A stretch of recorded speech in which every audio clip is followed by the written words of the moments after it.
You are looking at the exterior of the McDonald block, a sprawling complex of 4 provincial government office towers built back in 1971. That was home to roughly 3,600 government employees until they were moved out in advance of renovations back in May. Now, according to Infrastructure Ontario, the building's core systems need urgent replacing, but the price tag for the work might leave you gobsmacked. Now, back in March, a CityNews exclusive revealed that the cost for the construction project was going to be around $1 billion. Turns out our sources were being a little bit cautious with their estimate. The province has now confirmed that the actual price tag for the McDonald block is even higher, more than $1.5 billion. We're modernizing. We're going to make this a safe, efficient, and affordable building for people to work in. Affordable. That was the word used by the former Minister of Government and Consumer Services, Bill Walker, when we spoke back in March as we questioned him on the reports of $1 billion price tag. Since then, a cabinet shuffle has resulted in former Education Minister Lisa Thompson taking over the McDonald block file. Thompson wasn't available today to comment on the updated cost of the reconstruction project, and Infrastructure Ontario, which has been in charge of the bidding process, was unable to answer our questions before our deadline.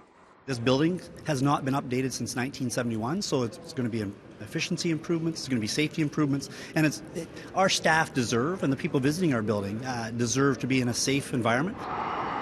The Conservative government say they're moving ahead with the work. They inherited the project from the previous provincial Liberal government. The extensive reconstruction of the 4 office towers includes the replacement of all electrical, water, cooling, and heating systems. Just days ago, it was announced that construction behemoth PCL has won the bid to do the work. Opposition parties have been quick to highlight that there's a $4 billion repair backlog for schools in Toronto alone. That number increases to $16 billion province-wide. Is the Liberal government a little bit responsible for this massive bill that's coming out? There's no question. What I'm saying is myself, stance, I think if we're going to invest money and you need it in hospitals and schools, that's what comes first. Had this been done 20 years ago, we wouldn't be in this predicament right now. So it's, again, government's putting things off. Infrastructure Ontario states that the McDonald block's urban design, architecture, and landscape is of provincial significance. On their webpage for the project, they state that the government is committed to preserving its many heritage elements throughout the reconstruction process. Though it's not clear if the 1970s buildings have been designated official heritage status. An industry source tells CityNews it will be much more cost efficient for the province to knock down the buildings and build something new. It seems to me that they should actually sharpen their pencils, have a look at that contract. The public-private partnership will see PCL maintain the buildings for the next 30 years.